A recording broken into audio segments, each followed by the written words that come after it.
Tudo Tudo bem? bom, Felipe? Tudo bom. O tema de hoje é empreendedorismo na música. Então, acho que a gente pode começar o seguinte, Felipe, se apresenta aí para a galera, fala Bom, aí sobre você, seus trabalhos atuais, o que você anda fazendo. beleza. Se apresenta aí, o pessoal já está chegando, mas vamos nessa. Para quem não me conhece, meu nome é Felipe, sou o Felipe Fernandes. Eu tenho trabalhado recentemente bastante com empreendedorismo musical de uma forma geral, principalmente no que diz respeito ao ensino disso, né? A transmissão de conhecimento relacionada ao music business, né? Como as pessoas costumam dizer. E é algo que eu me apaixonei, que é uma busca minha por conta da minha carreira. Eu sou cantor, compositor, guitarrista. E quando eu necessitei transferir, mudar, migrar de um sideman, né, de um guitarrista que acompanhava, ou que era parte de uma banda, migrar para uma carreira de música autoral, eu me deparei com diversas dificuldades que, tipo, não existia informação. Hoje existe muito mais. Isso estou falando de 2013. Hoje existe muito mais informação a respeito de como funciona o mercado da música de uma forma geral. E existem várias iniciativas, independente de cursos ou aulas, etc. Existem várias iniciativas de troca de ideia no que diz respeito a isso. Então, eu venho desenvolvendo um trabalho com isso, com os alunos, principalmente de um curso de Music Business, do Kiko Loureiro, e que é uma pessoa da qual me aproximei. E aí eu venho trabalhando muito com isso e agora ajudando o Kiko nos próprios trabalhos dele, na carreira dele, agora no lançamento do próximo disco dele, instrumental, etc. Isso. Se tiver alguém aí, por acaso, que não saiba quem é o Kiko Loureiro é o atual guitarrista do Megadeth. E foi Isso, guitarrista do Angra durante muito tempo. Isso. Então, Felipe, antes da gente começar aqui algumas perguntas que a gente separou para você, quero pedir a galera para, se tiver a oportunidade aí, de seguir a gente no Instagram, seguir a gente no YouTube e outra coisa. Temos agora o nosso podcast e também vale a pena ressaltar que o podcast só existe pela ajuda valiosa do Felipe, entendeu? Eu só perturbei. Vale muito a pena que vocês sigam a gente lá no Spotify e, se puderem, dar essa moral aí pra gente, seria ótimo. Estamos todo dia com conteúdo diferente, às terças os vídeos no YouTube, às sextas o episódio novo do podcast. Enfim, Não, legal. vamos seguir com... Eu ouvi lá o podcast e vi que, pô, funcionou bem. O formato é muito... É aquilo que a gente estava falando. A gente vem tendo uma melhora, né? O primeiro foi derrapando, o segundo melhorou bem, o terceiro excelente. É isso. Quase excelente. Esse problema os músicos enfrentam também. Felipe, eu queria começar que você definisse, para o pessoal que está assistindo aí, como você definiria o empreendedorismo na música? Quais seriam os pontos chaves para que a gente possa explicar para a galera o que é o empreendedorismo na música? Então, na verdade, o que é empreendedorismo, né? O grande problema, a grande dificuldade talvez seja do músico se encarar como empreendedor. E esse tipo de mentalidade é que, na verdade, geralmente tem que ser a primeira coisa a ser despertada. Porque as pessoas não se entendem.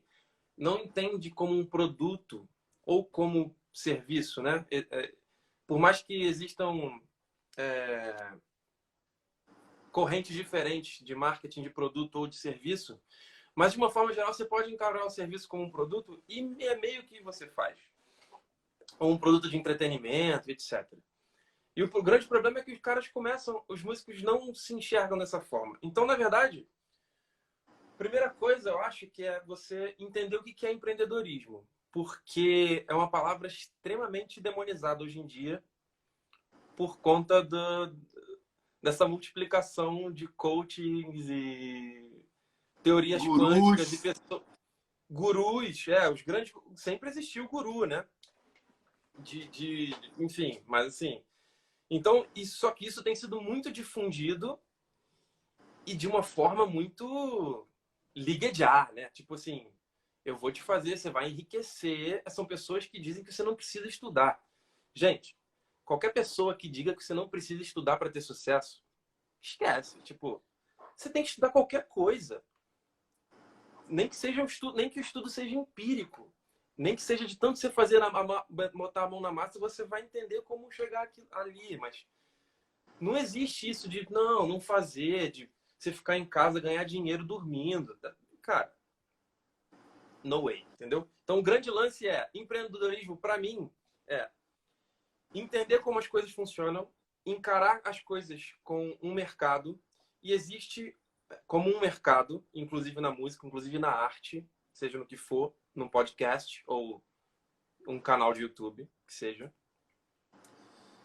E você ter esse tipo de mentalidade de que você vai precisar entender como funciona aquele negócio, você vai precisar entender como funciona, de onde você recebe receita, quais são as possibilidades de receita, de streaming de receita, né? de fluxo de receita, de caixa para você, o quanto você investe ou não, porque a maioria dos músicos tem problema com encarar dessa forma e pensar em investir dinheiro.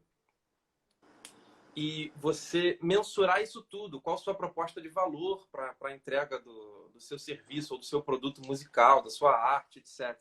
Entendeu? Então, assim, mapear esse tipo de coisa é o mínimo. Só que isso geralmente começa com o cara entendendo esse papel das coisas, que lugar tem dentro do seu negócio cada coisa e o que você consegue fazer com aquilo. E, inclusive, entender se você não consegue fazer alguma coisa. E aí você vai precisar de pessoas para isso.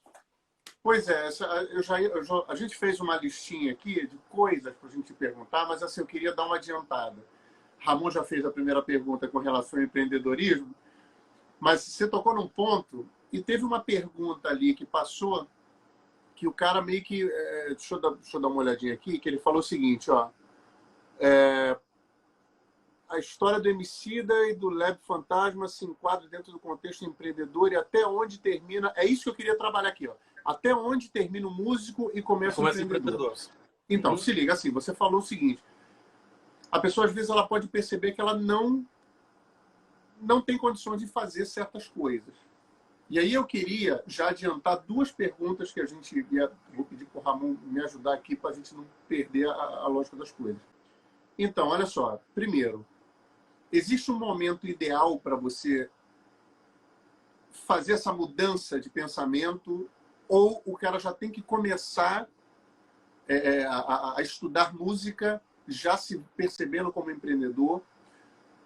Ou em um determinado momento o cara vai falar, bom, daqui em diante eu posso parar de pensar só no que eu tenho que fazer como músico e focar mais na questão do empreendedor?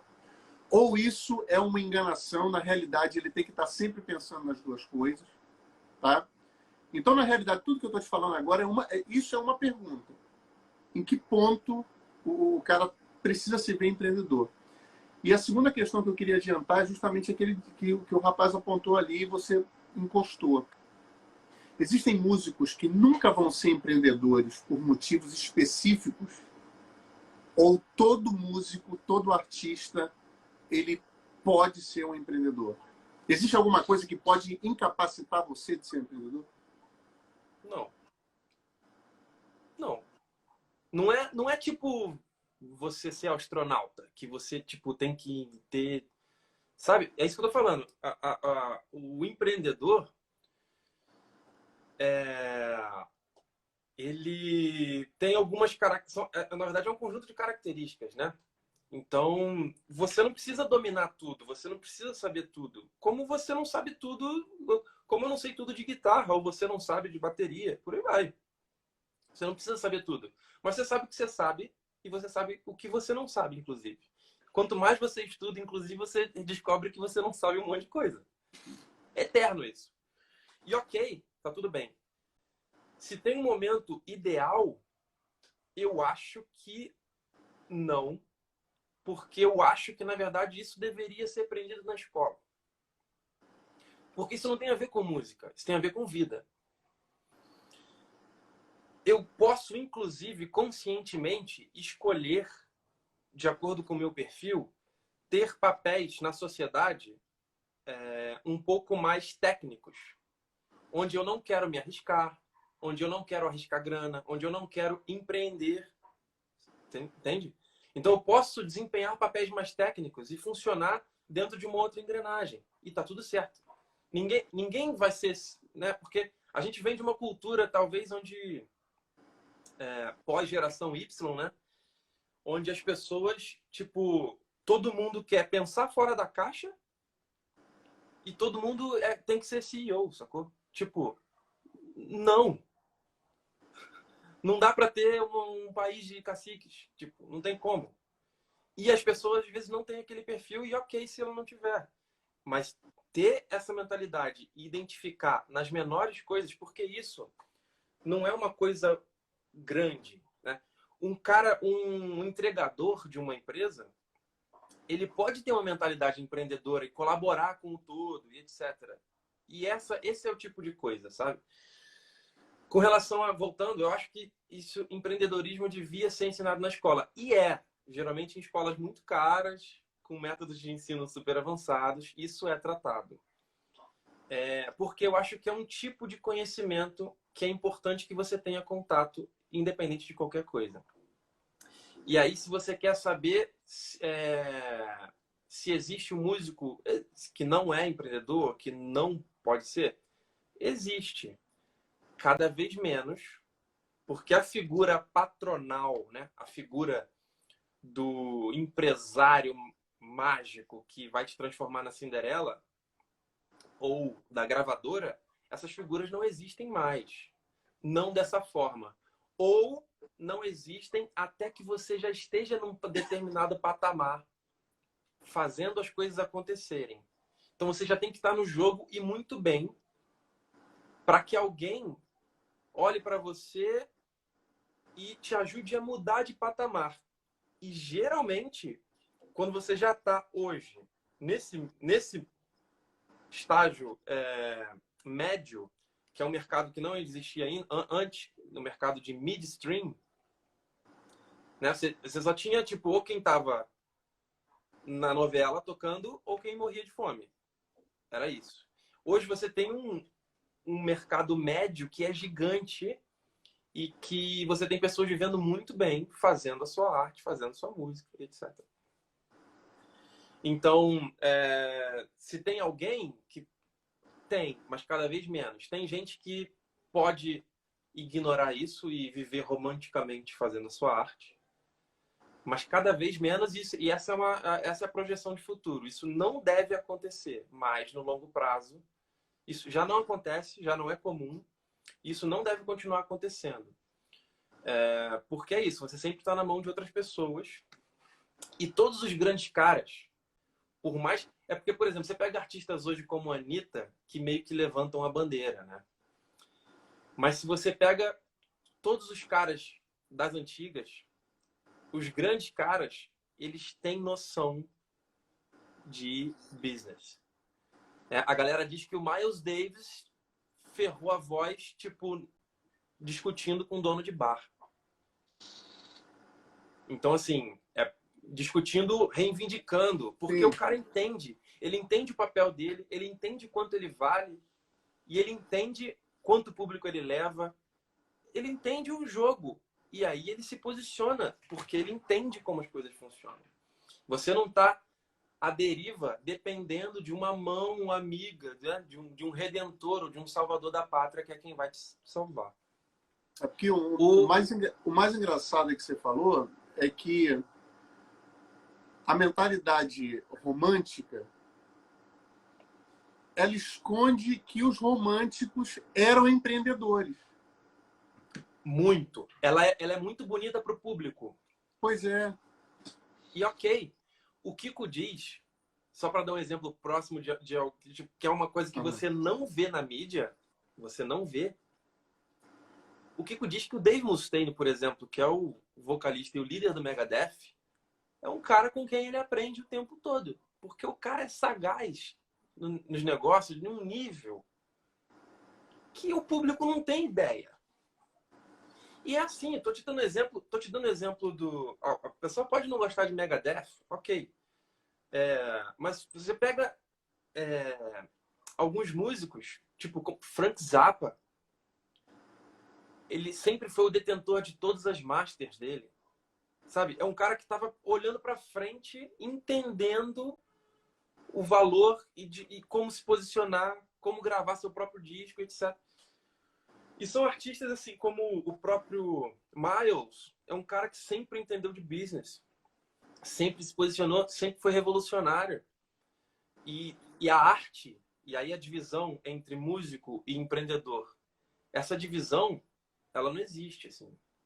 É a mesma pessoa, entendeu? Então, o Miles tem uma arte que é incontestável de várias formas. Ele não é menos artista porque ele aprendeu ou desenvolveu um lado empreendedor. Pelo contrário, isso só potencializou a própria arte dele e o trabalho dele a chegar a mais pessoas. Você pega o Herbie Hancock, é um cara genial, que tem uma arte genial e que, meu irmão, músicas em lugares estratégicos, está sempre trabalhando com gente no topo da indústria, tipo, é super empreendedor, entende? Então, assim, essa divisão eu acho que não existe. E falando especificamente do Emicida, cara, o Emicida é um caso incrível. O problema, eu acho, que é de enxergar o Emicida como empreendedor só a partir do momento em que ele cria um CNPJ e ele começa a fazer outras coisas, como vender roupa, né? Entrar no ramo da moda, etc., que são coisas mais recentes do Emicida. Não, o Emicida é empreendedor quando ele e o irmão dele começaram a desenvolver um projeto, fazer o próprio som, gravar os primeiros discos e ir levando em cada apresentação e começar a distribuir. É isso. Então, assim, eu brinco que, tipo, ser músico ou ser empreendedor na música é, tipo, como você tem uma padaria, cara. Não quer dizer que você vai começar tendo uma padaria gourmet com pão de fermentação natural e por aí vai. Com coisas super sofisticadas. Não necessariamente. Às vezes você é o cara que vai começar fazendo empadinha e distribuindo por aí. E fazer o teu negócio girar da forma que você consegue no começo, entendeu? Então, o Lado Fantasma é um case incrível. Quem quiser conhecer a história do Emicida, tipo, é muito legal. E eu vou dar um outro exemplo que é paralelo ao Emicida, mas é mais recente, que é o exemplo do Rashid. O Rashid é um outro rapper. Se você nunca ouviu falar, faz o seguinte, você pega Rashid e procura Tão Real. É o nome do último lançamento do Rashid, do último disco do Rashid, onde ele fez o lançamento. O lançamento anterior também foi genial.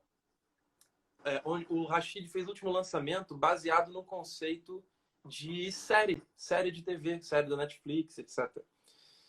Então, assim, ele contando uma história, mostrando vulnerabilidade, porque ele conta problemas que teve, que começaram desde o Lollapalooza, o show dele foi interrompido. Então, começa com um drama e etc. E, ao mesmo tempo, vai mostrando bastidores, vai mostrando as músicas durante a série. Então, ele lançou um disco com 18 faixas. E, tipo, como é que as pessoas vão ouvir as 18 faixas? Eu preciso fomentar isso através de alguma outra forma. E aí o cara fez tudo muito bem feito, planejamento, lançamento, etc. E aí foi em 3 temporadas de 6 episódios. Genial, assim, perfeito. Isso com uma equipe de 5 pessoas, talvez, que é a equipe do Rashid. Então, assim, não é um negócio feito por 1 milhão de pessoas e tal. Então, claro, tem orçamento, etc. Ok, mas, tipo, dá para modelar algumas coisas que você vê por aí e trazer para o seu próprio universo, seja ele qual for. Sacou? Felipe, você falou aí do Tim Maia no Brasil, você trouxe esses exemplos aí do Emicida e do Rashid. Sim, eu concordo. Acho mesmo que o Tim Maia foi o primeiro cara a ter o seu próprio selo, né? Chamava Seroma. Existe aí até uma curiosidade que diz que Seroma era porque Sebastião Rodrigues Maia ou Amores ao contrário. Então, não sabemos o que realmente era, mas também teve a Vitória Regia, a gravadora, né, o selo, enfim, várias histórias. Exato. Começa com os Beatles, né? Vamos lá, né? Não, no Brasil, né? No Brasil... Então, mas assim, tô dizendo assim, é que a gente tá falando, quem vai falar dos Beatles? Assim, é uma das bandas que é quase unânime, né? E os caras estão pensando business e pensando em como monetizar a própria arte, inclusive com a difusão do conceito que a gente tem hoje de videoclipe e por aí vai. E vale a pena ressaltar também que essa questão dos Beatles é interessante porque desde que o rock surgiu e, enfim, até hoje, uma parte enorme da receita dessa galera é show, né? E os Beatles pararam de fazer show no meio da carreira. Isso. Então, quer dizer, eles fizeram o quê? 10 anos de carreira? 8 anos. De discos? Do primeiro ao último disco são 8 anos. Eles pararam de fazer show em 66 e ficaram 4 anos aí só lançando disco. Não tinha show. Enfim, mas falar dos Beatles é tema para outra live. E ainda mais nesse aspecto, né? Não existe. Eles são... Tem vários cases dos Beatles que são animais, mas vai lá. Largaram na frente em muitas coisas. Mas aí a pergunta que eu ia te fazer é o seguinte. Toda essa galera aí que você citou, foram caras que meio que seguiram o caminho baseados nas suas próprias ideias ou no seu próprio conhecimento e tudo mais. A pergunta é, qual é o papel do empresário hoje? Não é o artista empresário, mas da figura, de uma terceira pessoa que é o empresário do artista. Cara, o que acontece? Aí vamos lá. Existe um patamar onde você provavelmente vai precisar de um empresário. Por quê? E aí a gente vai chegar no papel do empresário. Porque no começo não tem por que você não tem público, você não tem uma obra que se sustente e por aí vai. Você não tem uma audiência ávida por assistir a shows seus. Então, não existe. O empresário ele inexiste nesse primeiro estágio da carreira. Mas vai ter um momento onde você... Porque se imagina, vai? Um artista que faz shows recorrentemente, tá? Vamos pensar nesse aspecto, independente do tamanho desse show, ok? Cara, você vai fazer show e aí você chega, sei lá que horas da noite, e aí como é que você faz no dia seguinte com contabilidade, por exemplo? Como é que você emite a nota fiscal? Como é que você trata questões... São as questões que o artista não quer tratar de uma forma geral. E na verdade, a falta de querer encarar isso é tipo fazer o dever de casa de matemática, né? Matrizes e determinantes. Eu não sei para que eu vou usar isso. Não quero lidar com isso. E é isso, você não precisa... É o que eu tô falando, né? Você não precisa entender todos os meandros de cada pecinha. Mas é importante que você enxergue, pelo menos, como as coisas funcionam. A figura do empresário hoje, eu entendo que basicamente é no auxílio ou na parceria de pensar estratégias, de lançamentos, produtos. Encarar para aquela empresa, que é o artista, para aquele CNPJ... pensar como você vai aumentar a sua fatia de mercado, como você vai desbravar novas praças. Estou falando isso para um artista, mas isso poderia ser para uma padaria, isso poderia ser para um delivery de alguma coisa, isso poderia ser para uma barbearia gourmet, podia ser qualquer coisa. E é isso, não tem muita diferença, entendeu? Existe a diferença em como fazer determinadas coisas, mas a forma de pensar, não muito. Então, o empresário hoje, ele é o cara que vai ser o parceiro ou sócio do artista naquele empreendimento que é o CNPJ, o artista enquanto CNPJ. O cara que vai...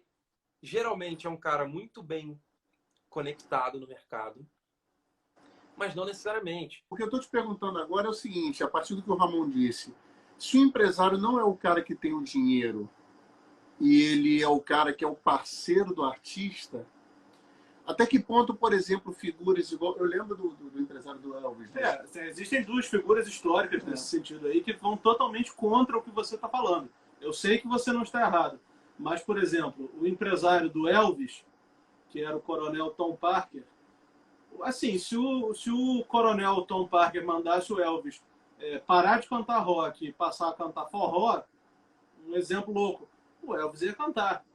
Se você pega na história dos Beatles, existia um cara chamado Brian Epstein. Esse cara liderou os quatro até o momento que ele se matou. Se ele não tivesse se matado, a história poderia ter sido completamente diferente. Sabe? E ele se matou por motivos particulares. Existe até uma facção que diz que ele era gay e sofria muito preconceito por isso. Ele não se matou por nenhum motivo de questão de negócios, não, né? Sim. Absolutamente. Mas, assim, eu concordo. Eu acho que o empresário ele não é o patrão do artista. E sim, o artista é o patrão do empresário. Sabe, aí a pergunta que eu estou fazendo a partir do que o Ramon disse é o seguinte. Em que momento essa... Eu não estou falando historicamente. Não estou falando sobre história.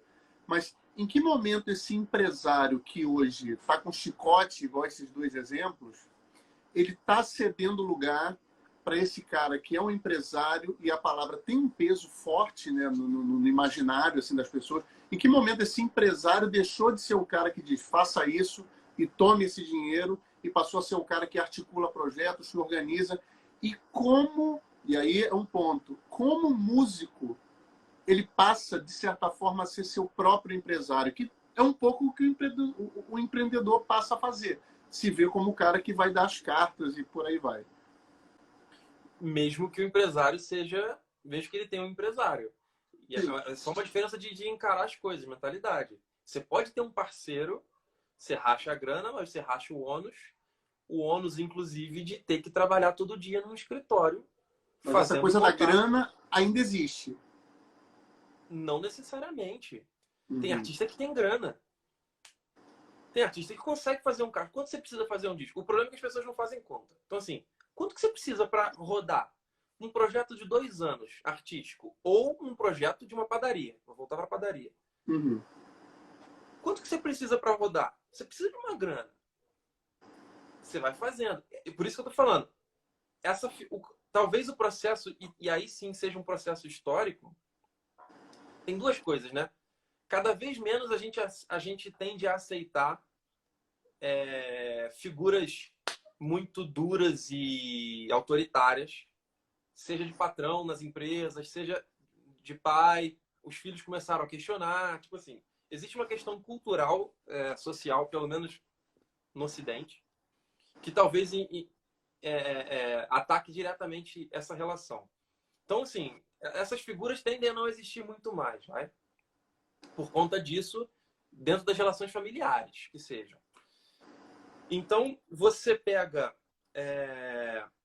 a tua pergunta foi onde o cara deixa de ser o cara da grana, né? Então, assim, não necessariamente esse cara é o cara da grana, ele pode ser, mas foi como eu te falei. Hoje, o cara da grana só aparece quando você já tem público, você já tem tamanho e teu negócio já tá rodando. Então, mesmo que ele seja um empresário gigante, já tenha empresariado muita gente, tenha um rio de dinheiro no bolso, o asset mais precioso que ele tem, tipo, a coisa mais preciosa que ele tem nesse jogo são os relacionamentos dele. Não necessariamente a grana que ele tem. Porque o network é muito importante. Inclusive, network e credibilidade. Inclusive para fazer as coisas surgirem. Às vezes a grana não existe, a coisa não existe, mas ele junta com esse, com aquilo, dá 3 telefonemas, faz um espetáculo acontecer, um festival acontecer, mesmo que de pequeno porte. Então, assim, ou simplesmente consegue te colocar junto com outros artistas em turnê, junto. Um artista que tem um público muito maior que você, e por aí vai. Pra você ter uma ideia? E aí, como você vê que, principalmente em outros lugares do mundo, países de primeiro mundo, essa figura já é diferente há muito tempo. Esse exemplo que você deu, Ramon, tipo, tem uns caras tem umas figuras empresariais históricas, né, no ramo da música. Você pega, tipo, tinha um cara do Led Zeppelin lá, que, tipo, o cara era praticamente um mafioso. Tipo, e por aí vai. Você tem uns troços loucos. Mas, recentemente, é muito difícil de você enxergar. Aqui no Brasil, tem um cara que foi icônico para a virada dessa mudança de pensamento do empresário, que é um cara chamado José Forte. Eu não sei se vocês conhecem. O José Forte já empresariou, tipo, eu nem sei. Tanta gente que eu nem sei, mas tipo, Paralamas, época que os Paralamas surgiram. Tipo, empresariou uma galera. Depois pesquisa sobre esse cara, que ele é icônico. É super offline, então você vai ver geralmente pessoas, relatos de terceiros. Mas o José Forte, ele foi o primeiro cara, tipo, encarar de forma séria, honesta, porque o empresário era ou essa figura patronal do salvador da pátria, que vai fazer o artista virar Cinderela, ou ele era o charlatão. Sim. Você só existia essa forma de enxergar. Ou ele vai, tipo, mesmo que ele leve muito mais que eu, mas ele vai me tirar da lama, ou é um cara que vai me enrolar. E por aí vai. Então o Zé Fortes aqui no Brasil foi um cara que foi decisivo para, tipo, essa mudança. As pessoas, ele passou a ser uma referência, tipo, não, isso é um empresário. E de lá para cá você tem vários artistas trabalhando com empresários incríveis. Mas essa figura do cara da grana mudou com o tempo. Exatamente quando? Não sei. Mas acho que isso passa por uma concepção, uma construção social de entender essas relações e de novo, você conseguir, pós anos 2000, você consegue construir tua carreira pelo menos até um ponto sustentável e rentável, decente, onde você não necessariamente mais precisa, né? Tem vários artistas que não querem gravadora. Você pega a NX0, sei lá, você pega que foi, tipo, foram do Rick Bonadio durante muito tempo, tem uma relação boa até hoje, mas não quero mais, porque eu tenho um tamanho. Ou, tipo, Ivo Mozart, que é um artista que estourou com uma música de Vagalumes, não sei o que e tal. Que, tipo, tocava direto. E aí o cara chegou aqui daquela forma do underground, sozinho. E aí ali começaram a falar, não, porque o cara faz show e o dinheiro é todo dele. Por que eu vou dividir? Eu já tenho um público. Eu já rodo o Brasil inteiro. Por que eu vou dividir? Eu não tô no Faustão. Ok. Mas a grana é toda minha. Felipe, me fala aqui uma coisa. Você deu vários exemplos aí, olhamos muitas vezes aí pelo lado positivo da coisa, né? Questão da grana, questão do trabalho burocrático, questão do sucesso em si, falamos de gravadora, falamos de network. Mas agora vamos virar esse jogo aí um pouquinho. Até que ponto o empreendedor consegue mascarar um artista ruim? Porque o que mais tem é artista ruim aí. E, de repente, pode ser que tenha muito empreendedor bom por aí. O empreendedor... ok. Isso acontece... Hoje é possível de acontecer muito, porque hoje você afina a voz, né? Através de software, no estúdio. Isso não existia, né? Você pega... Pô, esses dias eu vi gravação do Michael Jackson. Só voz. Cara, um negócio lindo. Você pega o Queen. Cara, aqueles caras regravaram 3 vozes, mais 3 vozes, mais 3 vozes, até soar como um coro gigante. Para você fazer isso, tem que afinar muito bem. Hoje você tem um software que te facilita. Então, dá para mascarar? Dá. Mas eu acho que tipos de músicas diferentes servem a propósitos diferentes. A pessoa que se permite ser... Porque, em geral, você não consegue enganar por muito tempo. Eu, ao me deparar com... Se eu me sentisse enganado ao assistir um show, eu não assistiria o segundo show daquela turnê. Eu não assistiria quando aquele artista lançar o próximo disco, eu não vou assistir de novo. E eu vou falar isso para todo mundo, que não vale a pena. Então, eu acho que você não consegue enganar tanto por muito tempo. A questão é... Eu acho que consegue até enganar, mas existe um limite que você não consegue vencer ele. o que eu tô dizendo assim, não por muito tempo. Tipo, vai ter um momento, você vê a quantidade de pessoas falando mal da Pablo Vittar, por exemplo. E ok, tipo, o que acontece é que as pessoas não entendem que nesse caso, às vezes a música ela serve a um outro propósito, que é do puro entretenimento. E ok. E geralmente é aí que vai estar as maiores enganações. Porque é onde você tem grana alta rodando, porque, em geral, a arte pura sempre vai perder pelo menos em potencial de abrangência, a arte pura sempre vai perder para o entretenimento. Sempre foi assim e provavelmente sempre vai ser. A não ser que a gente tenha um cataclisma de educação Uma musical pandemia, e né? artística. Uma pandemia reversa, né? De sei lá o quê. Então, assim, cara, não tem como. Isso é a gente, pô. Quanto filme ruim você assiste. Ruim, assim. A gente não fica assistindo só obra de arte, sabe? Então, assim, não é. Você quer, tipo, ouvir uma besteira. Entendeu? Você quer ouvir um negócio pra dançar. Você quer. A música vai servir a outros propósitos. Putz, aqui, ó. Tem um cara aqui genial. Renato Biguli. Tá aqui Eu na tô de live. olho ali. Renato Biguli. É um cara que entende isso. O Renato Biguli canta num grupo chamado Monobloco. Eu tô de olho. Eu fui no show do Monobloco. Não é meu estilo preferido. Mas, cara, quando você vê, você tá dançando, meu. Você tá dançando. Porque é isso. Os caras pegam e entregam aquilo ali. Cara, é uma música alegre, é uma música festiva, que tem tudo a ver com a gente, com o Brasil, com o Rio de Janeiro, com a nossa história de carnaval. É super genuíno. E pronto, é isso. E aí, tipo, você vai querer que todo mundo ouça Mozart? Não, então não rola.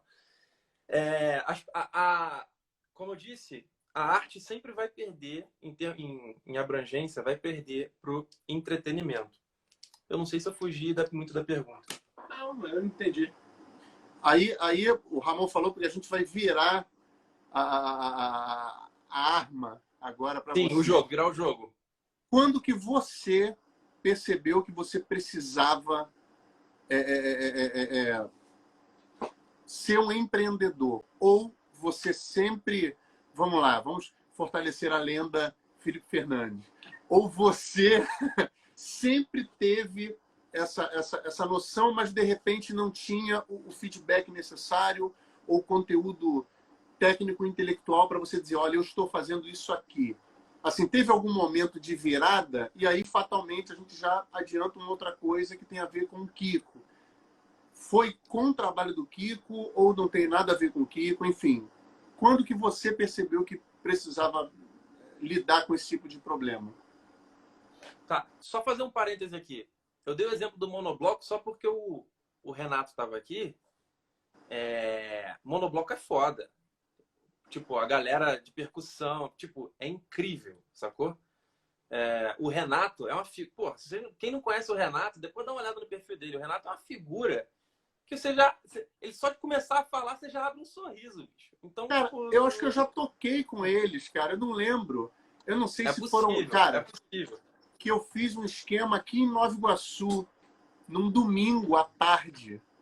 Então, O Douglas que me colocou na jogada. Eu acho que foi isso mesmo. Domingo possível. à tarde, entendeu? Então, o Renato, cara, assim como aquela fase do Farofa, né? Que depois, Farofa Carioca, que tipo, é música que tem a ver com o Brasil, que tem a ver com o Rio, etc. E aí já vi gente, não, mas monobloco tem qualidade. Cara, então, quando você ouve um disco de alguém mascarado, vai ter qualidade. Era essa questão que o Ramon estava tratando, né? Então, assim, o monobloco no final, não seria um exemplo, né? Porque é um bom produto.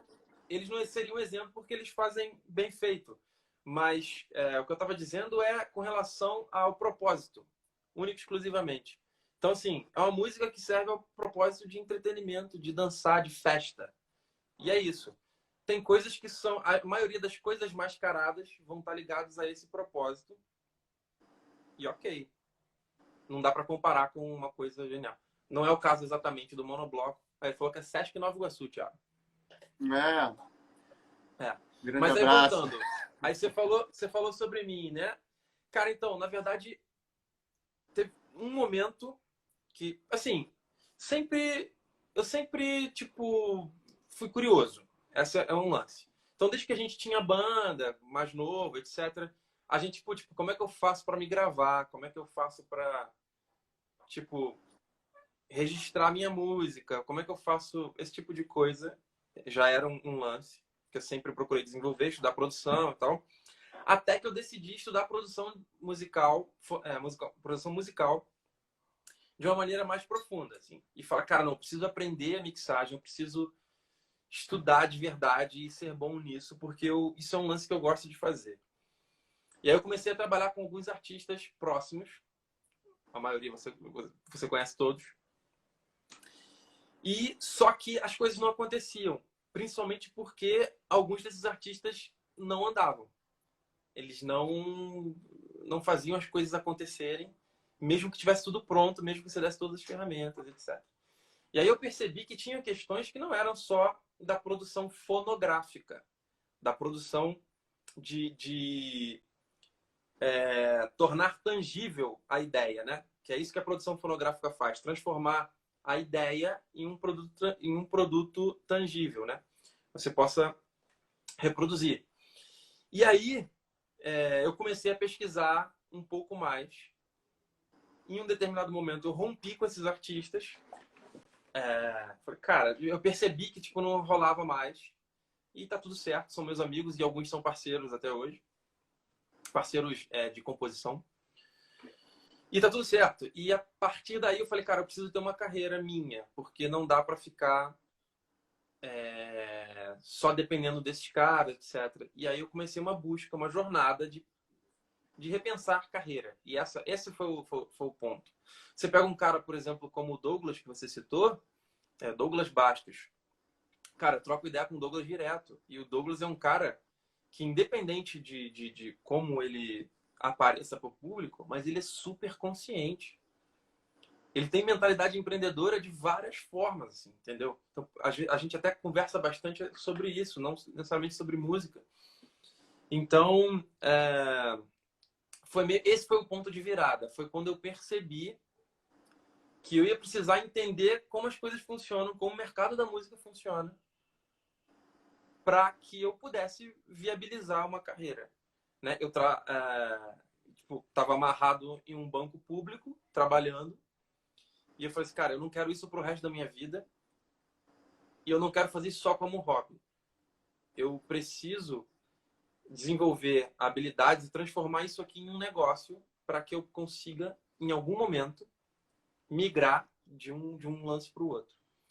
E aí eu retomei o contato com o Kiko tipo, um ano depois, mais ou menos, disso. Que isso foi em 2013. No final de 2014, porque ele divulgou para a lista de e-mails dele uma imersão baseada em music business, onde ele ia falar sobre patrocínio, sobre tipo gravação, sobre várias coisas.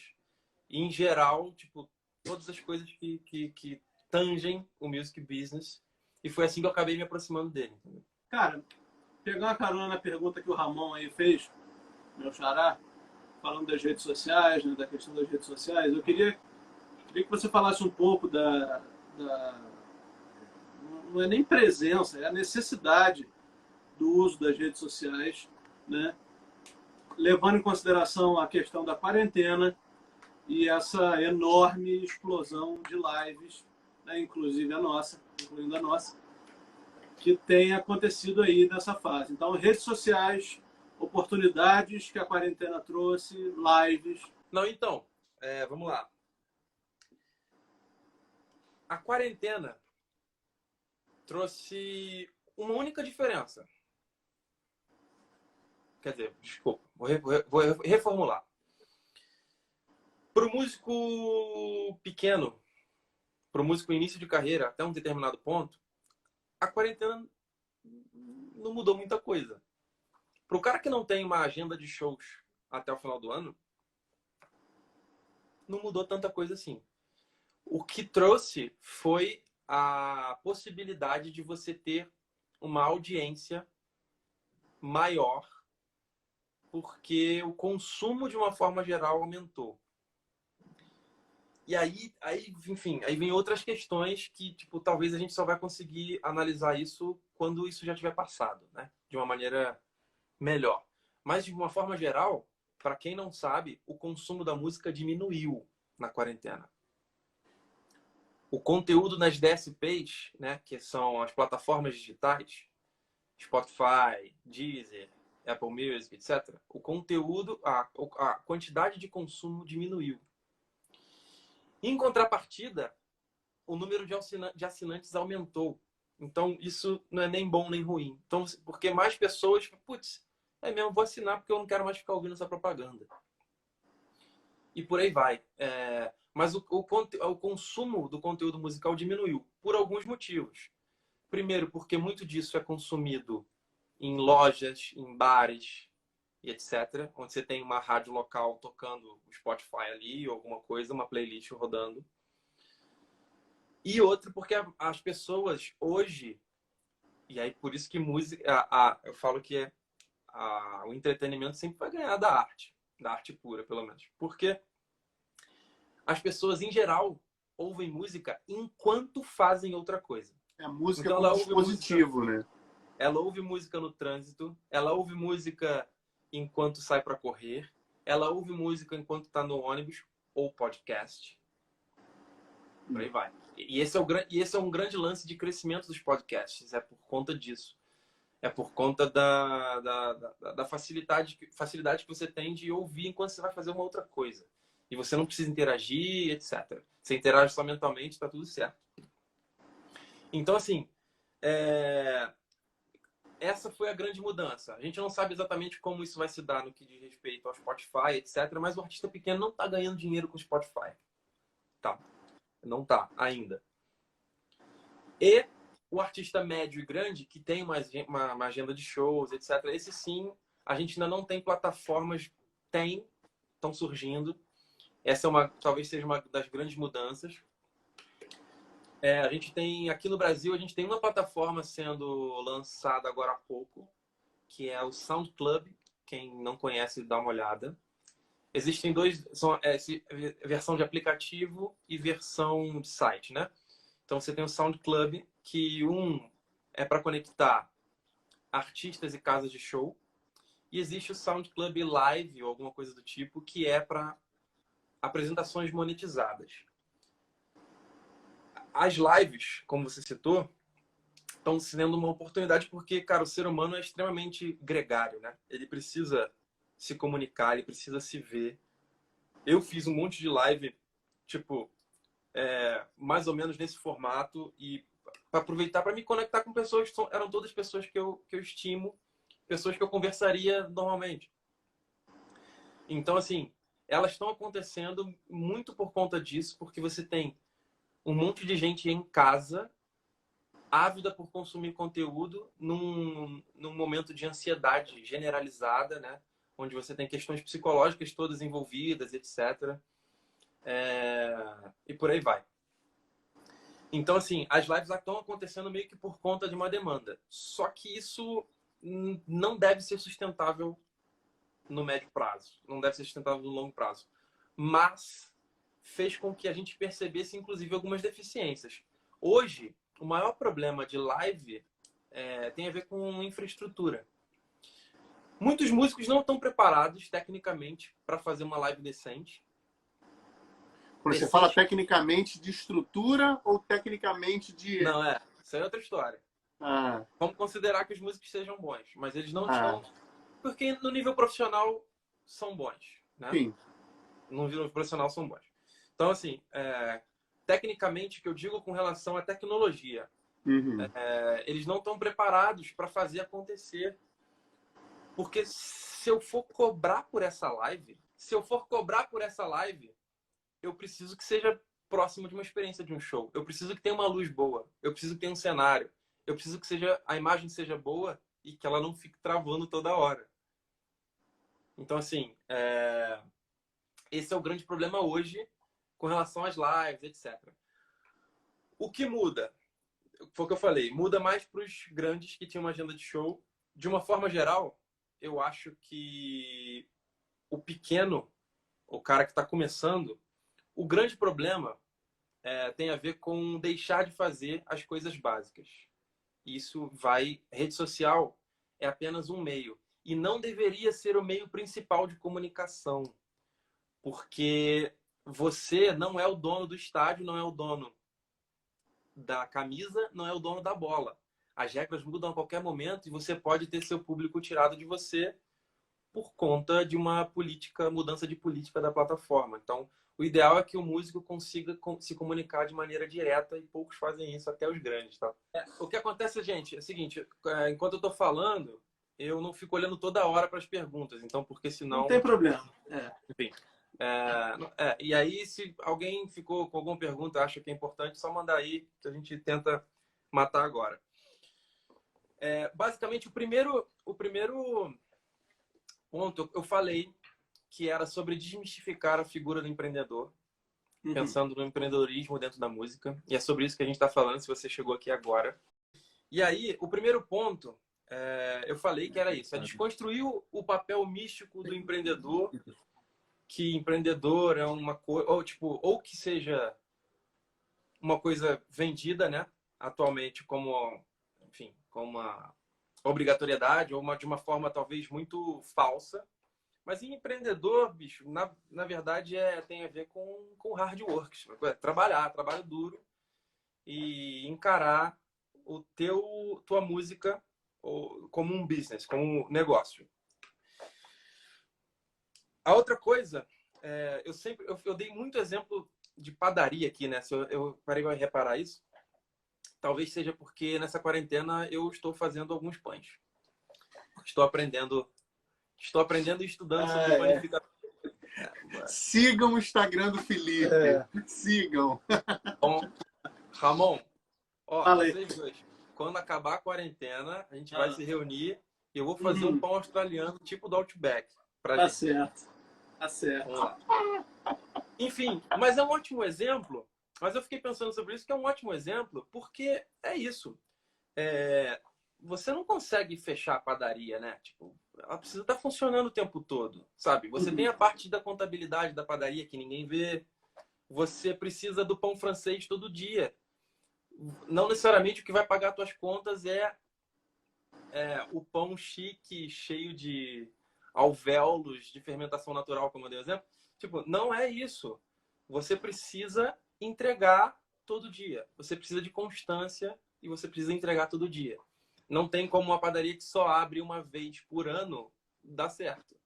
Então, o músico é muito assim. E aí, isso tem a ver com uma das coisas que eu anotei, que é focar no básico. Como eu falei antes, nós somos de uma geração, a partir da nossa geração, onde as pessoas se iludiram achando que podiam ser multitasking, tipo, multitarefa. Tipo, não, nosso foco é limitado, nossa atenção enquanto ser humano é limitada e você só consegue fazer, você só tem 100% de foco. Esse negócio de dar 110%, isso não existe. Isso é papo de coaching quântico. Não venha com ele. Então, assim, 110% não existe, ok? Então, você só tem 100% da tua atenção, você só tem 100% de foco. Se você vai dividir isso, ok, divida da melhor forma possível, mas a coisa que as pessoas mais menosprezam é focar no feijão com arroz. Focar nas coisas básicas. Esse é o grande lance. Isso estou falando de uma experiência como bancário, no mundo executivo, corporativo, e como músico. As pessoas estão querendo sempre pensar fora da caixa e deixam de fazer o básico. O que é fazer o básico para o músico? O que você precisa para ter uma carreira musical? Você precisa ter repertório. Um artista autoral, vai? Você precisa ter repertório, porque assim, a gente teria vários tipos de business dentro da música, então, tipo... foca em um para poder... Vou focar no artista autoral. Você precisa ter repertório, ou seja, você precisa de composições, não necessariamente suas, como vários artistas a gente conhece, né? Não necessariamente elas precisam ser suas, mas você precisa ter um produto novo para mostrar para as pessoas. Então você precisa isso, trabalhar isso, arranjar, produzir, fazer teu disco. A partir daí, quer dizer, não a partir daí, mas já ir se conectando com pessoas, mostrando sua arte de alguma forma, e etc. E as pessoas não fazem. E tudo que eu falei até agora, e o que eu vou falar daqui para frente, do que eu falei na primeira parte da live, até o que eu vou terminar de falar, eu falo primeiro para mim mesmo. Todas essas questões eu falo primeiro para mim mesmo. E é isso. Eu não sou um guru e tipo não quero ser nunca. E é isso, tipo, são problemas que eu enfrento todo dia. Mas essa é uma questão que é uma das acusações que as pessoas fazem com relação aos coaches, que são sempre pessoas que tipo não deram em nada e agora querem direcionar e ensinar as pessoas a fazerem alguma coisa. Essa fatalmente, e aí não é uma acusação minha, fatalmente é um tipo de coisa... É pública, sim. Porque parece charlatanismo. Então essa é a questão. Quando eu fui em 2014 estudar, fazer essa imersão com o Kiko, é porque, putz, eu quero aprender sobre patrocínio. Pô, quem vai falar é um dos caras que tem os maiores patrocínios do Brasil. Que é o cara mais bem relacionado com marcas e patrocínios duradouros, sabe? Então, assim, é esse tipo de coisa, né? Tenta evitar comprar verdades de quem não atingiu aquele resultado que quer vender, entendeu? Isso é básico. Então, assim, foco no básico, foca na tua arte, essa necessidade. Só que você precisa estar antenado para as coisas que você vai precisar saber. Você precisa ir olhando, acender o farol alto para você olhar um pouquinho além na tua estrada. Você vai precisar se conectar com pessoas, você vai precisar se conectar com pessoas da indústria, não só com os fãs. Então, você vai precisar expandir seu network, vai precisar se mostrar, entrar em festivais, em coisas que possam viabilizar ou te levar para lugares melhores posicionados nessa prateleira do mercado da música, entendeu? Então, foco no básico. Essa é uma das paradas. A outra é que os músicos têm, de uma forma geral, os humanos, tá? Os humanos. E os músicos transparecem isso demais. Que são questões psicológicas, na verdade. Então, de uma forma geral, os músicos, e isso foi legal poder monitorar alunos do Kiko, porque a gente está falando de um universo de, não sei, 3, 4 mil alunos, onde você começa a ver as histórias se repetindo, inclusive coisas que você já passou, sabe? Então, você vê que não é só você não era o único doido da história, todo mundo passa por esse tipo de problema. Então, existe uma questão muito forte no artista, de uma forma geral, que são questões psicológicas, na verdade, que tem a ver com a censura, principalmente, talvez um superego muito presente nesse processo, de tomada de decisão, inclusive, e necessidade de aceitação. Então, de uma forma geral, quando você consegue... E aí, talvez, você se encarar como produto seja libertador. Porque, tudo bem, o cara da padaria, ele quer que as pessoas amem o pão dele. Mas o pão dele não é ele. Então, eu, enquanto artista, ter um distanciamento dessa persona, desse CNPJ que é o eu artista, talvez seja libertador para essas questões todas psicológicas que a gente carrega, que o ser humano carrega, são todas naturais, mas que o músico às vezes tem isso muito forte. E o problema é quando essas coisas te travam e não permitem com que você faça as coisas. Esse é o grande lance, porque na verdade você vai acabar vendo pessoas menos capacitadas que você tomando a frente e tomando lugares que talvez fossem seus, né? Porque e seus assim, não que seja um ou outro, porque a música tem um grande lance que você consegue dividir mercado muito bem, né? Porque hoje, principalmente, onde o problema, a briga inteira de todo mundo é sobre atenção, né? Como eu falei, nosso foco ele é seletivo e a gente só tem 100% de foco.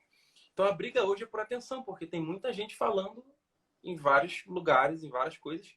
E na verdade o músico, ele disputa com Candy Crush. Ele disputa com a Netflix. Ele disputa com sei lá o quê. Porque não necessariamente ele disputa com outro músico, porque a atenção das pessoas é muito difusa e ela tá para vários lugares, que são lugares de entretenimento. Só que as pessoas só têm 24 horas no dia. Ou ela vai ouvir você, ou ela vai assistir o filme novo da Netflix, ou ela vai jogar aquela meia horinha de Candy Crush.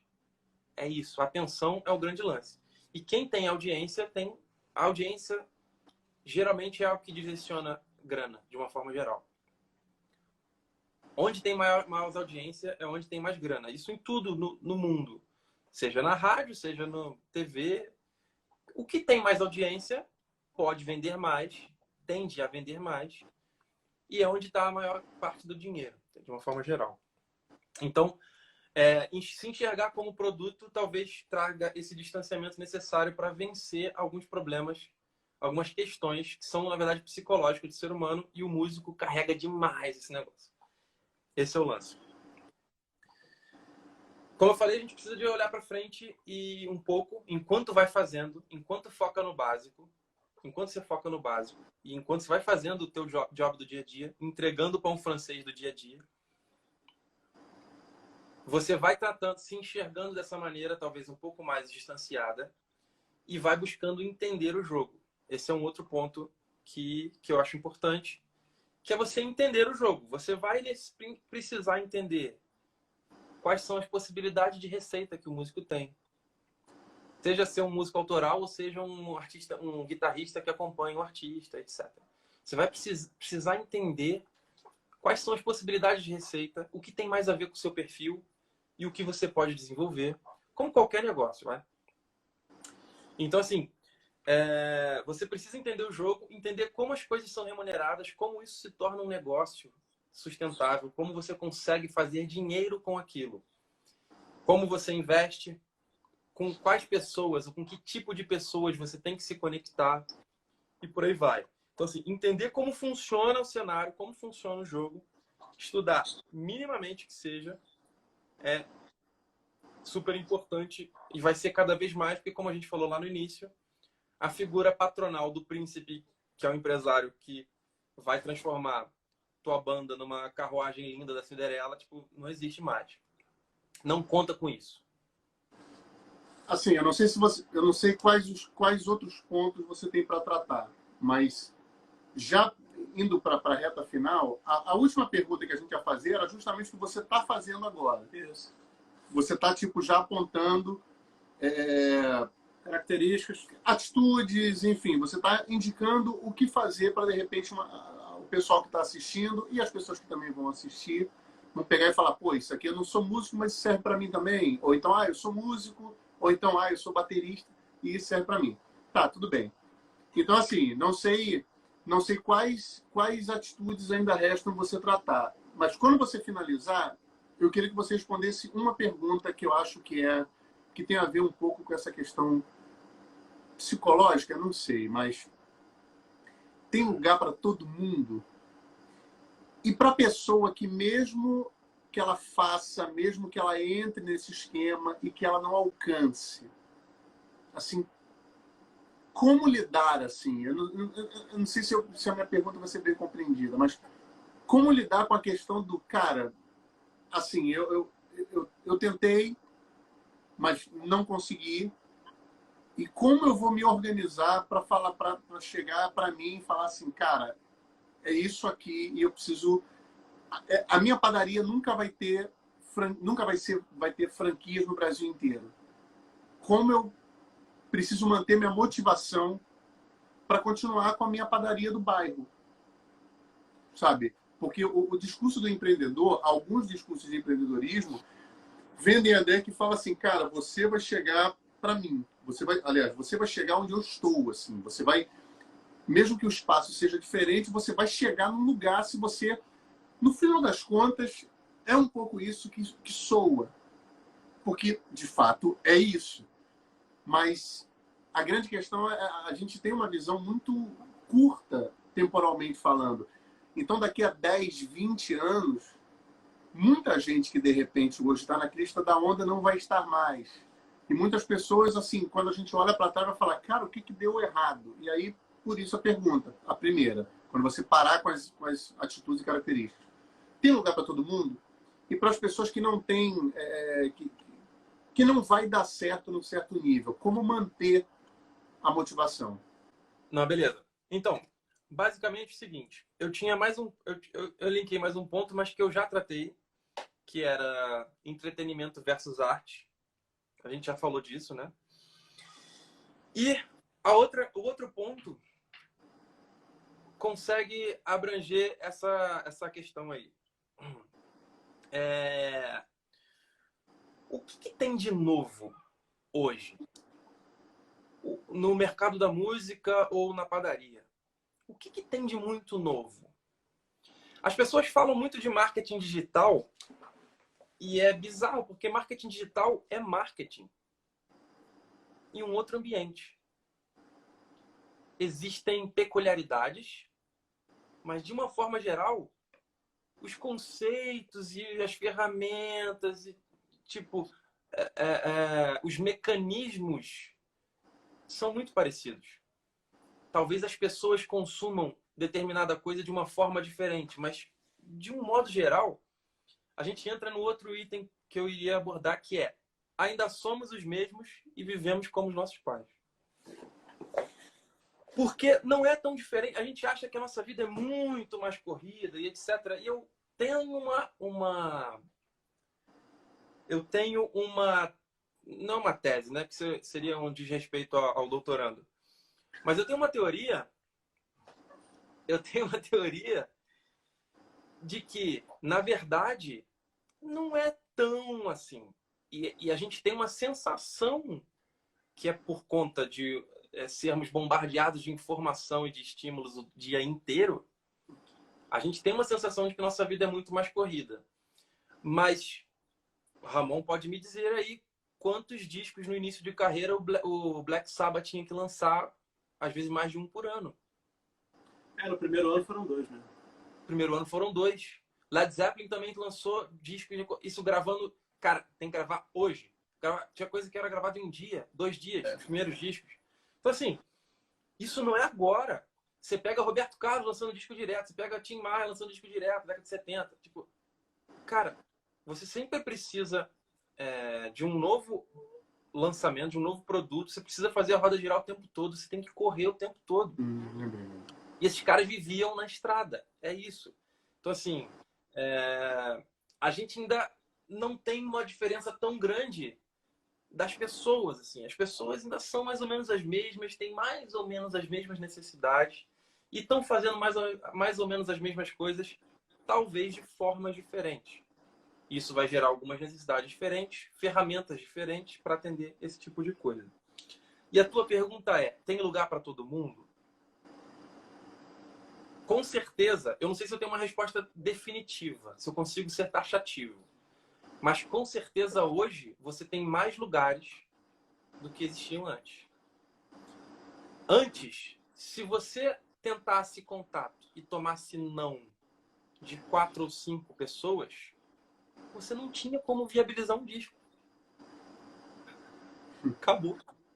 E hoje você não tem esse filtro. O São Pedro que está ali na porta dizendo quem vem, quem vai entrar, quem não vai entrar. Hoje você consegue se comunicar com as pessoas e construir um público. É uma padaria de esquina, como você disse? Pode ser. Mas eu conheço pessoas que têm muito dinheiro com padaria na esquina. A questão é...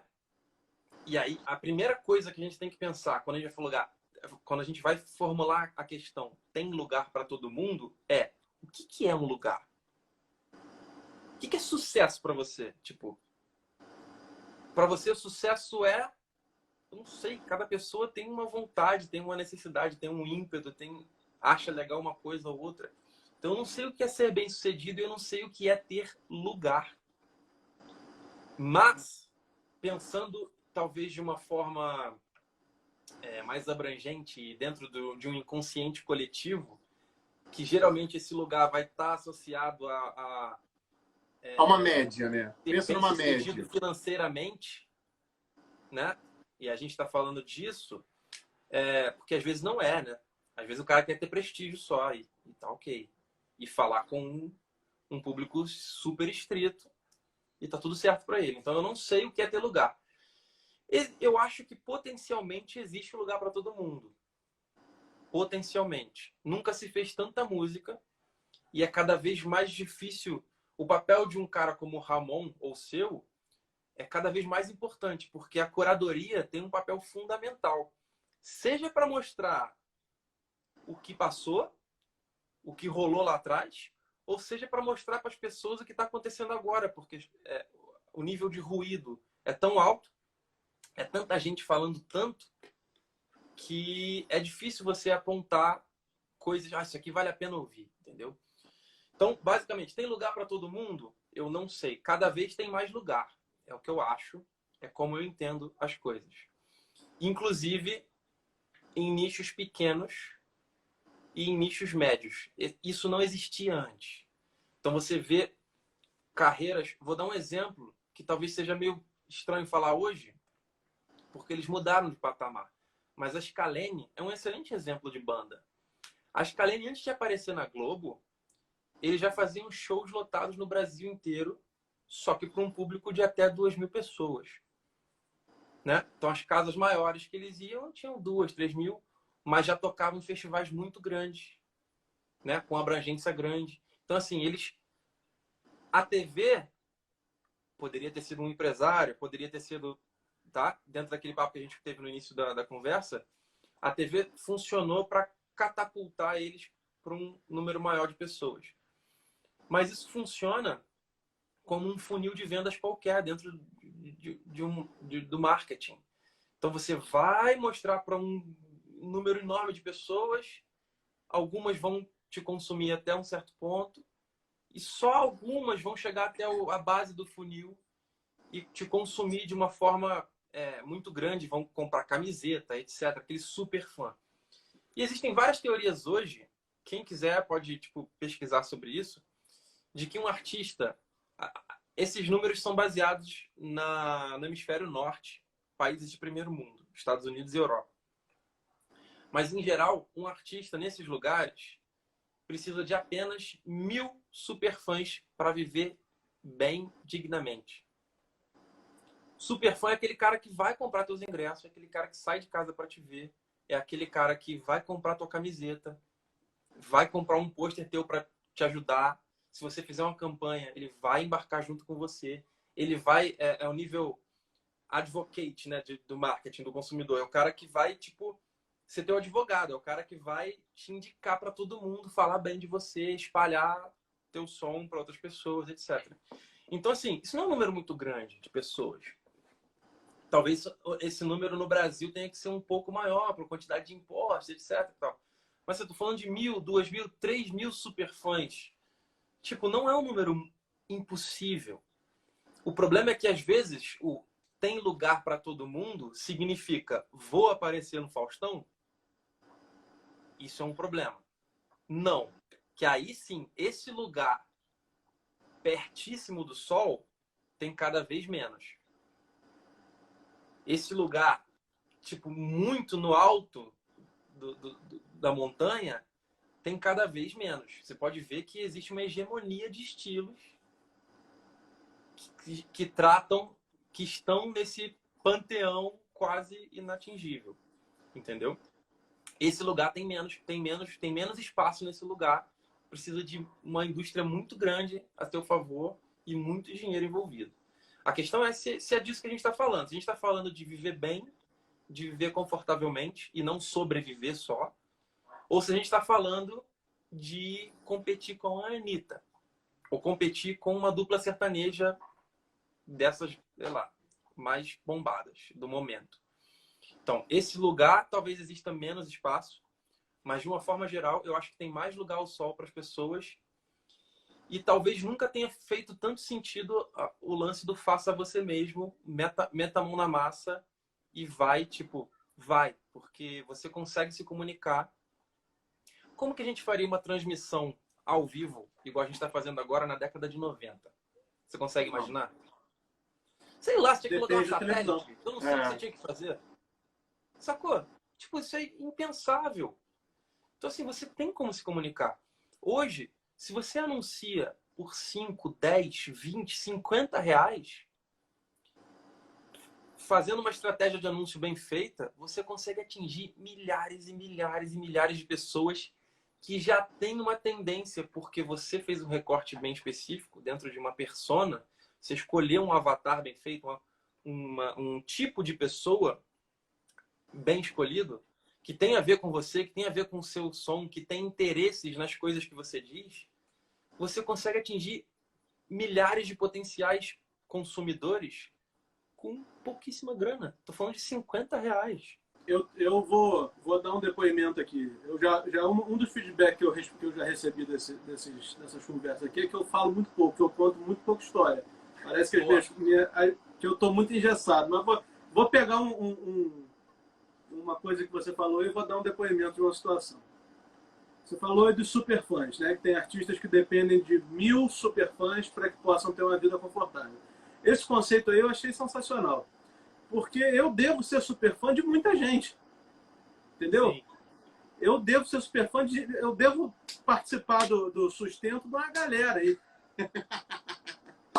E assim, o que eu ia falar é o seguinte, em 2013, cara, teve a primeira turnê de despedida do Black Sabbath. E eles vieram aqui no Brasil. Foi a primeira vez que eles vieram no Brasil com o Ozzy, né? Já vieram outras vezes com o Dio, com o Tony Martin, mas com o Ozzy foi a primeira vez que eles vieram. E, cara, aí teve um tipo de ingresso lá que você podia comprar, era visivelmente mais caro que o ingresso normal, claro, mas que você podia encontrar o Ozzy. E assim, aquilo pra mim mudou minha vida, porque eu encontrei o Ozzy, sabe? Tirei uma foto com o Ozzy, foi um dos dias mais legais da minha vida. Mas o que eu quero falar é o seguinte, você disse dos 1000 superfãs. Nesse dia, cara, só aqui no Rio, eu só fui no show do Rio, mas eu acho que foram uns 4 ou 5 shows no Brasil, nessa turnê. Só nesse dia devia ter umas 50 pessoas que se dispuseram a pagar aquele valor para estar nesse grupo de pessoas que encontrariam o Ozzy. Então, na hora que você falou dos 1000 superfãs, eu pensei isso imediatamente porque, cara, se só aqui no Rio, e o Rio, vamos lá, não chega ao dedão do pé de São Paulo no que diz respeito a rock. Se só aqui no Rio tinham umas 50 pessoas nessa condição, é muito fácil arrumar os 1000 superfãs. Mas também é o que você falou. É uma contrapartida com o tamanho do artista, né? Sim.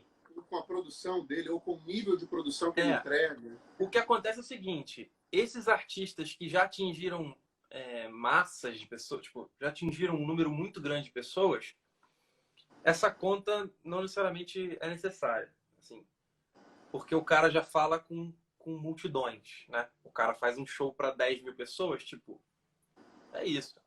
O que eu tô falando é de um artista pequeno, em tese, ele consegue, com pessoas que apoiam, como você foi lá, né? Com o mesmo tipo de... E aí tem um outro componente, porque essas pessoas, principalmente quando elas estão no começo da carreira, isso tem a ver com uma concepção tribal que a gente tem enquanto humano. Talvez seja alguma coisa que a gente carregue, né, de herança genética. Cara, quando você participar, pertencer a algo, é um negócio de um valor, assim, tipo, muito forte, né? Lembro do Casoy. O Casoy, o crowdfunding. Casoy, tipo, qual era o público nos shows do Casoy? Tipo, era pequeno. Mas os caras conseguiram fazer um crowdfunding para fazer um disco porque a história era boa, né? Putz, a gente vai fazer um DVD homenageando o João Bosco com o João Bosco. Me ajuda aí. As pessoas próximas ajudam, entendeu? Então, assim, isso que eu tô falando. Você não precisa de muita gente para viabilizar a sua carreira. Essa é a grande questão. Voltando ao exemplo da padaria, você não precisa de tantos clientes assim para fazer uma padaria de bairro funcionar. Qual é ou a abrangência que você tem ali? Eu não sei. Tipo, Nova Iguaçu, a Artipão. Quantas pessoas entram na Artipão? Ela é muito grande. Mas quantas pessoas entram ali na Artipão por dia? Não sei. Não é um número estratosférico se comparado com a população de Nova Iguaçu. Sabe? Tipo assim, de uma certa forma, por maior que ela seja, ainda funciona como uma padaria de bairro, bem sucedida. Então, o cara, ele tem como viabilizar a carreira dele com números pequenos. Essa é a grande questão. Ele precisa entender como. Ele precisa... Porque não adianta também você fazer um showzinho e não vender uma camiseta. Porque você vai precisar de estratégias diferentes para atingir essas pessoas. E tudo bem.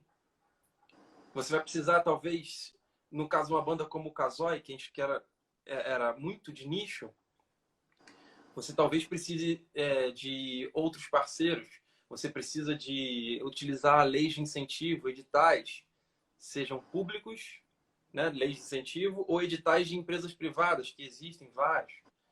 Então você precisa enxergar os caminhos e entender que você precisa, na verdade...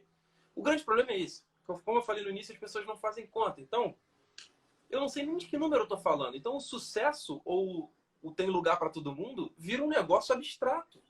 Então, a primeira coisa é define isso aí, vai. Define. Tá. Define qual é o teu lugar. Que lugar que você quer chegar. Ok. Começa a fazer uma engenharia reversa disso. Começa a olhar o que você precisa para chegar lá. Então você precisa que... mas eu tenho que ter um disco lançado. Beleza, então para. Não tem nem música ainda. Ok, então nem toco direito. Comecei a tocar ontem. Então constrói esse caminho, nem que seja olhando de trás para frente. Então assim, primeira coisa, define o que é esse lugar ao sol. Defina. Depois você vai tentar buscar informação sobre o que você precisa para chegar lá. Olha, faz um benchmarking, tipo, olha quem chegou lá e olha embaixo quem está chegando lá, quem está construindo caminhos parecidos. Olhe para essas pessoas, olha o que elas estão fazendo, né? Analisa essas carreiras, veja o que elas estão lançando, como elas estão fazendo. Como eu te falei, eu não sou, não costumo ouvir muito rap ou hip hop, mas é uma galera que está dando aula, assim, mas de uma forma absurda. Por quê? Porque eles não estão no mainstream. E os caras precisam viabilizar a carreira deles. Eu dei exemplo do Rashid, podia dar outros exemplos. Podia falar do Djonga, podia falar do Vitão, podia falar de uma galera que você fala assim, nossa, eu estou falando de pessoas com milhões de visualizações. Exatamente, e é um público que compra o barulho mesmo. Eu não sei se foi o Rafael. Eu não sei se foi o Rafael Nascimento, que é um trompetista, que postou isso hoje. Ele falou de um cara que botou um clipe ontem no YouTube. O clipe hoje já deve ter, sei lá, mais de 100 mil visualizações. Ele falou, cara, é impressionante como a galera do rap e o público se conectam e vão embora. É porque o Emicida e antes dele, talvez, o Criolo fizeram o que a indústria chama de crossover. Conseguiram extrapolar o nicho e ser conhecidos de uma forma mais abrangente. Tem outras pessoas que estão caminhando para isso. Mas, de uma forma geral, a gente está falando de uma identificação. O público tem uma identificação extremamente forte. A gente está falando de pessoas periféricas, na grande maioria, só que a gente está falando de um número muito grande de pessoas. Você pensa periferia de Rio, periferia de São Paulo. São números enormes de população de pessoas que consomem. Entende? Para finalizar, Felipe, Pai. Vitor Hugo fez uma pergunta. Ramon está procurando. Voltando aqui o chat para eu ler direitinho a pergunta e não você responder. Eu queria saber como organizar as demandas. Todo mundo diz que você tem que tocar todos os dias, tem que postar todos os dias, tem que cuidar dos negócios todos os dias. Como dividir um dia de trabalho? Então, essa aí, Felipe, para a gente encerrar mesmo, em definitivo, nossa conversa aqui. É uma boa pergunta. Tem a ver com o que a gente falou no começo da live, né? em determinado momento, essas demandas elas são muito grandes. E é por isso que você precisa de um empresário. Você precisa de alguém que trabalhe no escritório para você, que faça as ligações para você, que diga não por você e que te ajude a pensar em estratégias e proposições de carreira, direcionar a carreira, principalmente em médio e longo prazo. Pensando numa pessoa, num artista empreendedor, num artista menor, que tem que se virar e fazer sozinho. Existe um momento que isso acontece na carreira, em qualquer carreira, né? E, na verdade, é uma coisa boa, mas significa que você tem que fazer escolhas às vezes. Talvez o que o Vitor esteja falando tenha a ver com, principalmente, comunicação, rede social, etc. Eu dei o exemplo aqui da Manu Gavassi. Mas a Manu Gavassi está soltando vídeo todo dia. E essa é a questão. Quando eu falo de numerar, quando eu falo de estabelecer objetivo, estabelecer suas metas e etc., tem a ver com isso. Com, inclusive, se programar para estabelecer linhas editoriais de comunicação com o teu público. E aí, o que eu faço, vou dar um exemplo real, tá? Toda segunda e sexta tem um vídeo novo no Instagram do Kiko. E o de segunda tem uma linha editorial, o de sexta tem outra. E eles são uma compilação que eu fiz de coisas, inclusive, para testar. Porque o Kiko tinha ele tinha um forte engajamento de quem era público, mas ele não estava continuando a crescer de uma maneira legal. Pelos números, a gente via que tinha pouca gente vindo conferir o perfil dele. E embora o Kiko Loureiro seja muito conhecido no Brasil, metade do público dele é do Brasil, metade é do resto do mundo inteiro. Então, assim, é muito espalhado. A gente quer aumentar essa concentração, principalmente nos Estados Unidos e alguns lugares da Europa. E aí, eu peguei, em um dia, eu fiz a compilação dos vídeos que existiam na internet, que tinha em estoque e tal, etc. Pensei nessas linhas editoriais, fiz o recorte desses vídeos, editei todos os vídeos. Eu fiz isso com 22 vídeos no total. Isso dá até junho de conteúdo. E eu fiz isso em um dia. Eu gastei um dia, porque eu já programei os vídeos, já programei os textos, já programei as hashtags, tudo inserido. E agora a gente só vai interagindo com o público e analisando o que esse vídeo aconteceu isso e isso. Ok. Esse vídeo não teve tanto comentário, esse vídeo não teve tanto like, esse vídeo as pessoas não salvaram tanto, e por aí vai. Mas aí você está falando do Kiko. Não esqueça do Caco, que é aquele cara que toca numa banda chamada Recife e que está querendo manter a motivação. Então, você precisa definir essas linhas editoriais. Esse que eu falo, tipo, tem como você pegar um modelo de alguém maior e olhar e falar, tipo, putz, eu não consigo fazer desse jeito, mas eu consigo fazer isso. Uhum. Entendeu? Então, assim, o que esse cara precisa fazer? Ele precisa definir essas linhas. Agora a gente vai inserir uma terceira linha editorial, de outro tipo de vídeo e tal. Mas o que o Caco precisa fazer? O cara que está em casa agora na quarentena e que não tem show mesmo. Mais um motivo. Então, assim, o que ele precisa fazer? Ele precisa definir essas linhas. O que eu quero... Porque onde eu quero chegar... Engenharia reversa, né? Onde eu quero chegar e o que eu tenho que ir fazendo.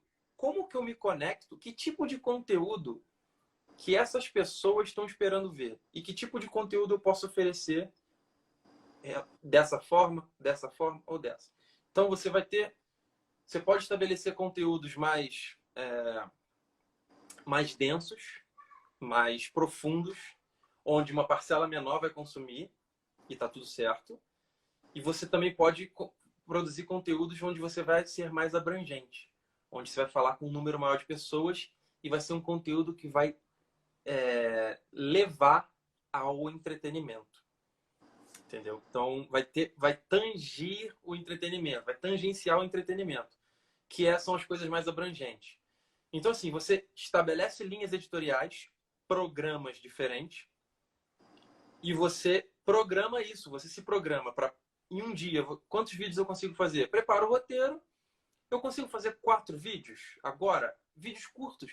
Um cara que vai tocar, um baterista, por exemplo. Eu consigo pensar aqui rápido em 4 exercícios para me comunicar com as pessoas, porque o meu lugar vai ser um lugar, esse meu lugar ao sol, né? Vai ser um lugar tipo de um professor de respeito, vai ter muito aluno, vou vender curso online, etc.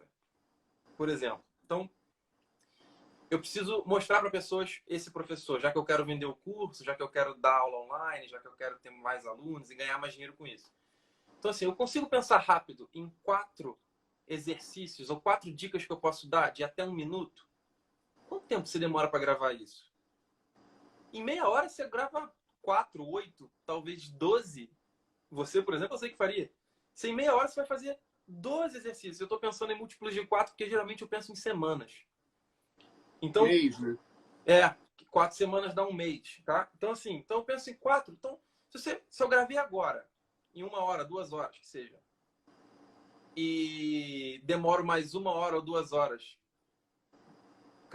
subindo isso e programando o texto que eu vou falar aí embaixo, eu fiz na metade de um dia, eu fiz conteúdo para 1, 2, 3 meses, talvez. É assim que eu organizo. Tipo, organizar e fazer de uma forma que não seja tão estafante. Porque você ter que entrar todo dia, tipo, não tem como. Isso não existe. Você programar o conteúdo, eu acho que é a chave. Programar essa comunicação com o teu público e programar teu conteúdo, entendeu? Vai ter alguns lampejos de conteúdo que vão ser espontâneos, que vão ser na hora, etc. E ok. Mas você não depende disso para estar ativo na rede. Esse é o grande lance. Entendi. Felipe, eu acho que agora a gente pode encerrar, né? Te agradecer pela paciência, agradecer pela aula que você deu aqui pra gente. Foi muito legal mesmo e pedir a galera que, se puder, curte aí o Disco Voador, curte lá a gente no YouTube, no podcast, que é uma novidade aí que a gente está trazendo. Enfim. Teu perfil, Felipe, qual é o teu perfil para as pessoas irem seguindo? FelipeFernandes.me, dá para ver ali em cima, mas quem não tiver, Instagram, @felipefernandes.me. Se tiver alguma dúvida, qualquer pessoa que estiver ouvindo aí e tal, pode chamar lá, pode perguntar. Eu adoro conversar sobre isso. O Thiago sabe, eu encho o saco dele, inclusive, e de vários dos meus amigos. Mas, enfim, porque na verdade é uma conversa que eu acho que tem que estar um pouco. Miss Indy também, ó. Eu converso. Ela sabe. E assim, eu acho que falta mais informação. Eu acho que falta informação para as pessoas, de uma forma geral. E eu acho que de algum modo, como isso me custou a chegar até mim, quando isso foi custoso, eu acho que isso tem que ser mais fácil para as pessoas. Então eu tendo a levar isso para minha vida, que é tipo disseminar o máximo possível de conhecimento sem que eu tenha que vender um curso para isso. Ou sem que, tipo, sabe, principalmente para as pessoas próximas, para os amigos, etc. Tipo, tamo aí, qualquer coisa é só chamar. Falou, cara. Obrigado aí por todo mundo que assistiu, tá? A gente recebe aí o nome das pessoas que entraram, agradecer a cada uma delas. Na quarta-feira, quem quiser entrar no meu perfil, Ramon do Cine com 2 Cs e Thiago de Souza no Instagram também, a gente vai fazer uma outra conversa de algum tema que ainda é surpresa. Surpresa para não dizer que a gente não sabe, né? Nós temos muitas opções, muitas opções. Muito obrigado aí, tá, gente? Felipe, valeu. E capricha aí nos pães, tá? Depois conta pra gente como é que ficou. Estamos evoluindo. Valeu. Forte abraço. Um abraço. Tchau.